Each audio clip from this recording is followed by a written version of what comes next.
పండగ అంటే happiness, happiness అంటే అన్విత.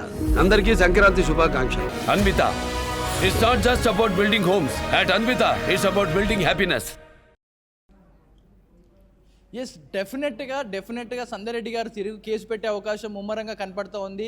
రానున్న ఈ 2-3 రోజుల్లో ఆమె తిరిగి నేను కంప్లైంట్ చేస్తాను, ఎందుకంటే మంచి కోసం పోరాడుతూ ఉన్నాను, అందరూ కూడా పద్ధతిగా ఉండాలంటూ మాట్లాడిన మాటలు తప్ప నేను ఎవరిని కావాలని ఉద్దేశపూర్వకంగా అన్నది కాదు.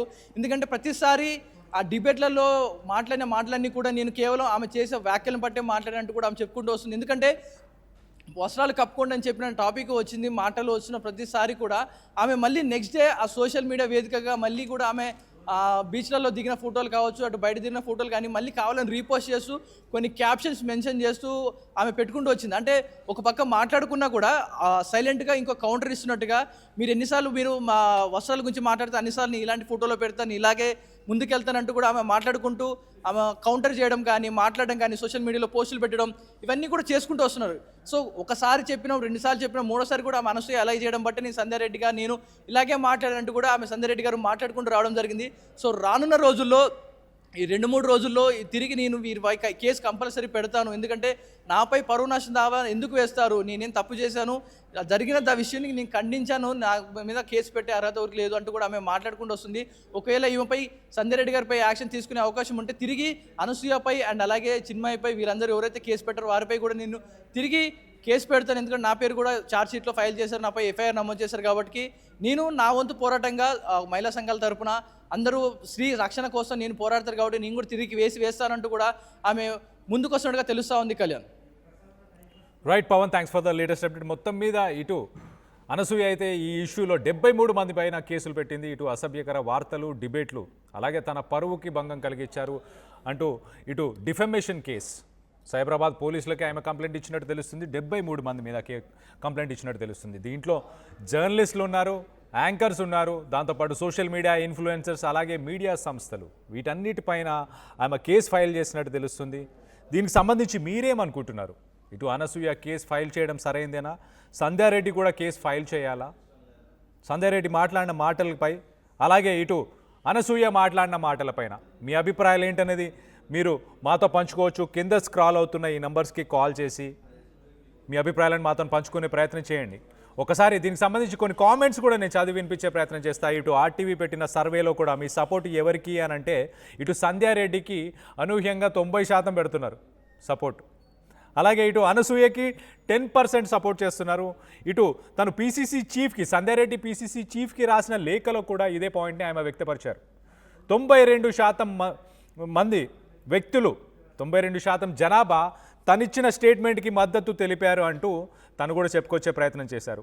8 మందికి మాత్రం మనోభావాలు దెబ్బతిన్నాయి కావచ్చు, సో దానికి గాను నేను అపాలజీ చేస్తున్నాను అంటూ తను చెప్పుకొచ్చే ప్రయత్నం చేశారు. ఇటు ఆర్టీవీ పెట్టిన సర్వేలో కూడా ప్రస్తుతానికి దాదాపు 90% మంది సంధ్యారెడ్డికి సపోర్ట్ చేస్తున్నారు. కొన్ని కామెంట్స్ కూడా చదివి వినిపించే ప్రయత్నం చేస్తా.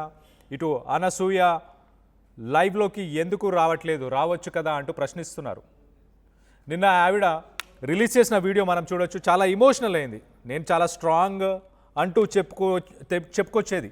గతంలో మనం చూసాం ఇటు అనసూయ చాలా స్ట్రాంగ్గా, చాలా బోల్డ్గా మాట్లాడిన మనిషి సడన్గా ఒక్కసారే ఎమోషనల్ అయ్యి ఏడుస్తూ నేను ఫేస్ చేయలేకపోతున్నాను, నేను భయపడుతున్నాను, నేను ప్రెస్ మీట్కి, ప్రెస్ క్లబ్కి రాలేకపోతున్నాను, అందుకే కారణం అంటూ ఆమె చెప్పుకొచ్చే ప్రయత్నం చేసింది. అలాగే మౌనం అంగీకారం కాదు అంటూ కూడా ఒక స్టేట్మెంట్ ఇచ్చింది. Silence is not consent. 2 సంవత్సరాలు నేను అసలు ఏ ఇష్యూలో కూడా ఇన్వాల్వ్ అవ్వలేదు, నా ఫ్యామిలీ కూడా ఏ ఇష్యూలో కూడా ఇన్వాల్వ్ అవ్వలేదు, ఒక 2 ఇయర్స్ నేను ఎవరి కర్మ వాళ్ళది అంటూ వదిలేశాను అంటూ కూడా అనసూయ స్టేట్మెంట్ ఇచ్చింది. నిన్న మాట్లాడిన మాటలు మనం ఒకసారి చూసాం. నాకు అసలు 2 సంవత్సరాల నుంచి ఎవరి గురించి నేను పట్టించుకోలేదు, కానీ ఇటు శివాజీ ఎవరో ఒక ఆయన అన్నారు, ఎవరో ఒక ఆయన చేసిన కామెంట్స్ని దానిపై ఎవరో చేసిన కామెంట్స్పై నేను మాట్లాడడం, దాన్ని ఇంత రచ్చ చేయడం, ఇంత రభస చేయడం, నాకు థ్రెటన్స్, ఇటు నన్ను చంపేస్తానంటూ నా కుటుంబ సభ్యులని నన్ను లైంగికంగా వేధిస్తున్నారు, లైంగికంగా పోస్టులు పెడుతున్నారు, ఇవన్నీ చేస్తున్నారు అంటూ ఆమె చెప్పుకొచ్చే ప్రయత్నం చేసింది. సో మొత్తం మీద మనతో పాటు ఒక కాలర్ ఉన్నారు, ఆది ఫ్రమ్ గుంటూరు. ఒకసారి ఆదితో మాట్లాడి తెలుసుకునే ప్రయత్నం చేద్దాం. ఆది, మీరు చెప్పండి, మీ అభిప్రాయం ఏంటి? ఇటు 73 మంది పైన తను కేసు అయితే పెట్టింది. దీనికి సంబంధించి మీరేమనుకుంటున్నారు? సంధ్యారెడ్డి కూడా కేసు పెట్టాలా? సంధ్యారెడ్డి గారి కేసు పెడుతుందంటే అది సెకండరీ, వేరే విషయము. కానీ ఇప్పుడు అనసూయ గారు రియాక్ట్ అయ్యారు. ఎందుకు తన యొక్క నేమ్ అనేది అది ఇష్యూ చేస్తున్నారు కాబట్టి అనసూయ గారు రియాక్ట్ అయ్యారు. కానీ సంధ్యారెడ్డి గారు రియాక్ట్ అయింది ఏంటంటే సమాజంలో మీరు ఇలా ఉండకూడదని రియాక్ట్ అయ్యారు. ఈ రెండు డిఫరెంట్ పార్ట్స్. కానీ ఈమె అనసూయ గారు అనే ఆమె తను వల్గర్గా కనపడుతుంది కాబట్టి సమాజంలో వేరే విధంగా అట్రాక్ట్ అవుతుంది. యాజ్ పర్ బాయ్ గా నేను చెప్తున్నాను. తన యాటిట్యూడ్, తన డ్రెస్సింగ్ సెన్స్, డ్రెస్సింగ్ స్టైల్ కానీ అన్ని చూస్తే తమన ఎవడైనా సరే వేరే వేలో ఆలోచిస్తారు.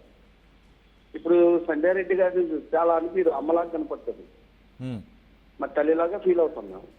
ఓకే. సో ఇక్కడ అనసూయ గారిని చూస్తే మేము అది వేరే విధంగా ఆలోచించాలి. సో తను కేసులు వేసుకోవడం వల్ల తన లైఫే స్పాయిల్ అవుతుంది తప్పితే దాన్ని లాంగ్ చేసుకుంటుంది. చాలా దూరం కోర్టు ఇష్యూస్ 72 మంది ఇంకా ఫర్దర్ ఎంతమంది మీదకి వెళ్తుంది అనేది వేరే విషయం. అయితే ఆది గారు ఇక్కడ ఒక పాయింట్ అండి, అనసూయ గారు ఏమంటున్నారంటే తనని వేధిస్తున్నారు, తనకు సంబంధించిన కొన్ని పోస్టులు పెడుతున్నారు, అసభ్యకరంగా పోస్టులు పెడుతున్నారు, తనకి సోషల్ మీడియా మాధ్యమంలో తనని థ్రెటన్ చేస్తున్నారు, తనని లైంగికంగా ఏదోటి చేస్తామని లేకపోతే తన కుటుంబాన్ని ఏదోటి చేస్తామని చెప్పి తనని బెదిరించే ప్రయత్నం చేస్తున్నారని, అందుకే నేను కేసు పెట్టానంటుంది. సార్ బెదిరించాల్సిన అవసరం తను బెదిరించాల్సిన అవసరం ఎవరికి లేదండి. ఇప్పుడు అసభ్యకరంగా తను ఇంకా అగ్రెసివ్ గా మూవ్ అవుతుంది. అన్నిటికీ పోస్టులు ఒకదానికి ఒకటి రెచ్చగొట్టే ధోరణంగా తను చేస్తుంది తప్పితే ఎవరు కూడా తన్ని ఎలా కాదు ఇలా ఉండండి బాగుంటది అని అన్నారు.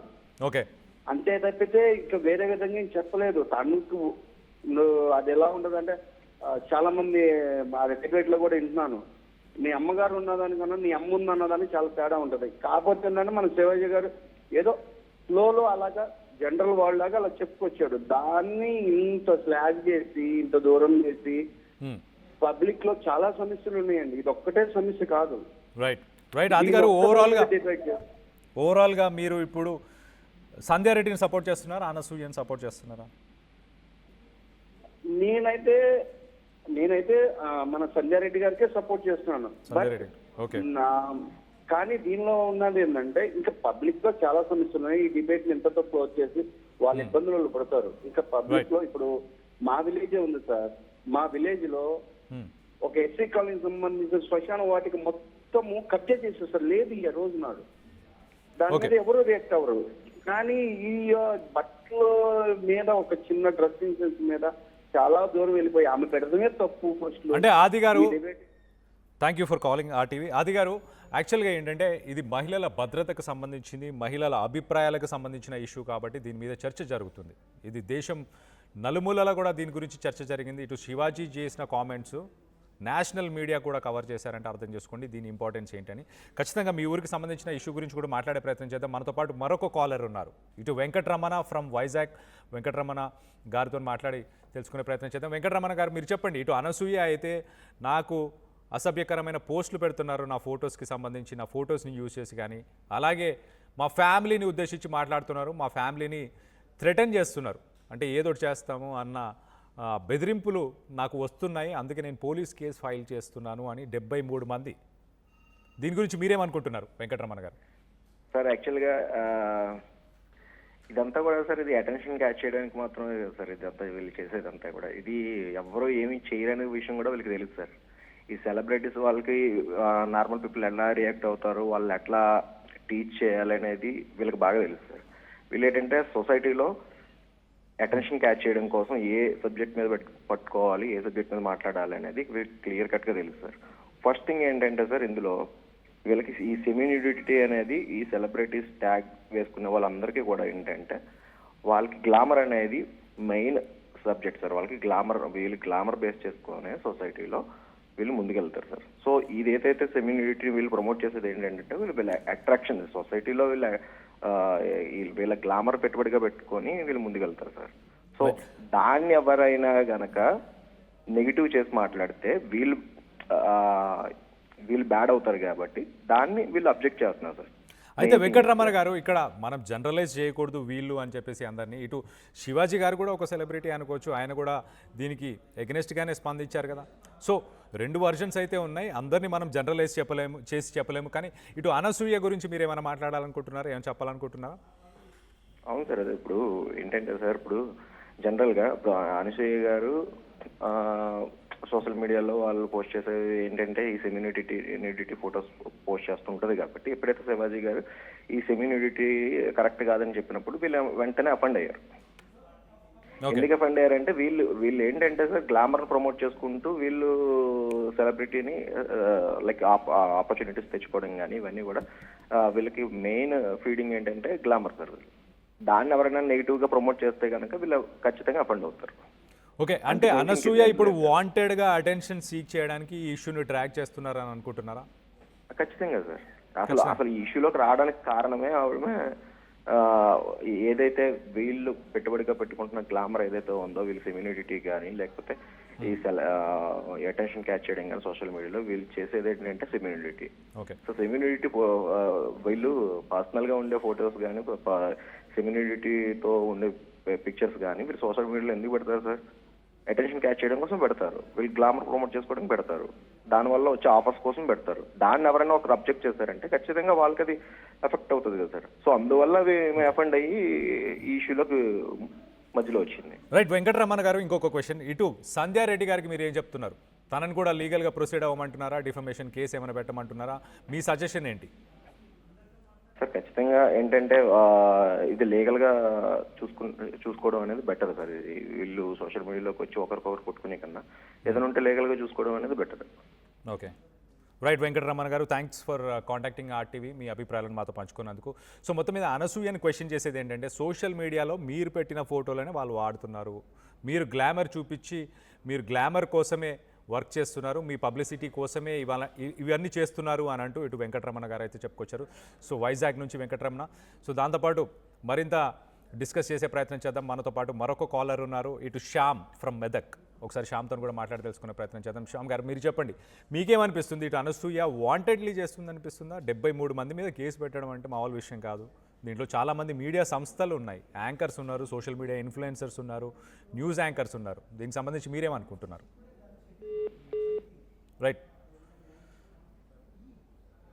శ్యామ్ గారిని మరొకసారి కనెక్ట్ చేసుకునే ప్రయత్నం చేద్దాం. మొత్తం మీద ఇటు అనసూయ వాంటెడ్గా తను సోషల్ మీడియాలో పెట్టిన ఫొటోస్నే కదా యూస్ చేస్తున్నారు, తను గ్లామర్ని యూజ్ చేసే కదా తను డబ్బులు సంపాదించేది కానీ ఫేమ్ కానీ. సో కొంతమంది మాత్రం ఇలా చేస్తుంటారు అంటూ ఇటు వెంకటరమణ గారు చెప్పే ప్రయత్నం చేశారు. సో అనసూయ గారిని క్వశ్చన్ చేస్తున్నారు, మీరు పెట్టిన ఫొటోసే కదా అవి అంటూ. ఇటు సెన్సేషనల్ థింగ్ ఏంటంటే 73 మంది మీద 73 మంది వ్యక్తులపైన ఇటు ఆమె కేస్ ఫైల్ చేయడం, దాంట్లో almost media channels, YouTube influencers, anchors వీళ్ళందరూ కూడా ఉండడం ఒకసారి మనం షాక్ అయ్యే విషయం అని చెప్పుకోవచ్చు. మనతో పాటు మరొక కాలర్ కృష్ణ ఉన్నారు హైదరాబాద్ నుంచి. కృష్ణతో కూడా మాట్లాడి తెలుసుకునే ప్రయత్నం చేద్దాం. కృష్ణ, మీరు చెప్పండి, 73 మంది మీద కేసు పెట్టారు, డిఫమేషన్ కేసు. తనకి థ్రెట్స్ ఉన్నాయి అంటున్నారు, అసభ్యకరమైన పోస్టులు పెడుతున్నారు తనకు సంబంధించినవి అని ఇటు అనసూయ కంప్లైంట్ చేస్తున్నారు. దీనికి సంబంధించి మీరేమనుకుంటున్నారు? యాక్చువల్గా ఇప్పటికే చాలా లేట్ అయిపోయిందండి. తను ఇచ్చిన అసభ్యకరమైన nude photos, semi nude photos అసలు సమాజాన్ని నిజంగా భార్య పిల్లలు ఉన్నవాడు, ఇంట్లో ఆడవాళ్ళు గౌరవించే వాళ్ళు ఎవరైనా కానీ ఇది వెంటనే దీని మీద యాక్షన్ తీసుకుని అనసూయను సపోర్ట్ చేసిన వాళ్ళందరినీ కేసు పెట్టి వాళ్ళను ఇప్పటికే లోపల వేయించాల్సి ఉండే. చందారెడ్డి గారు లేకపోతే ఈ సమాజంలో ఎక్కడికో వెళ్ళిపోయేది. ఇలాంటి బరి తగ్గించిన ఆడవాళ్ళకి కరెక్ట్ గా బుద్ధి చెప్పాలంటే రివర్స్ కేసు పెట్టి వాళ్ళను ఈపులు బగలు కొట్టించాలా ఫస్ట్. ఇప్పుడు అంత న్యూడ్గా, అంత అసభ్యకరమైన సెమీ న్యూడ్స్ తో ఆమె ఫోటోలు పెట్టే ఏమో దాని అర్థమేమని భర్తతో సాటిస్ఫాక్షన్ లేదనే. రేపు ఎవడన్నా వచ్చి రేపు చేస్తే తనని చేయడానికి గ్యారంటీ ఏముంది? సమాజంలో ఎన్ని జరుగుతున్నాయి అట్లా. అప్పుడు ఏమైతుంది నీ బతుకు? అది ఆలోచించిన అమ్మాయి మళ్ళా రివర్స్ లో నాకేదో అన్యాయం జరిగిపోతుంది. అసలు నువ్వు ఏమన్నా కామన్ సెన్స్ ఉందా? 40 ఏళ్ళు వచ్చిన ఆవిడది నువ్వు ఎంత గౌరవప్రదంగా ఉండాలి? నువ్వు చేసుకున్నా కానీ నువ్వు ఇట్లా కామెంట్ చేయడము, రివర్స్ గా మాట్లాడము, అసభ్యకరమైన ఫోటోలు పెట్టి రెచ్చగొట్టడము. ఆ ఫోటోలు చూస్తుంటే 50 ఏళ్ళు 60 ఏళ్ళు వచ్చిన ముసలోడికి కూడా లోపల చెడు భావన కలుగుతుంది. అసలైన తొలి వెలుగు. ఫాలో వాట్సాప్ @తొలి వెలుగు అఫీషియల్.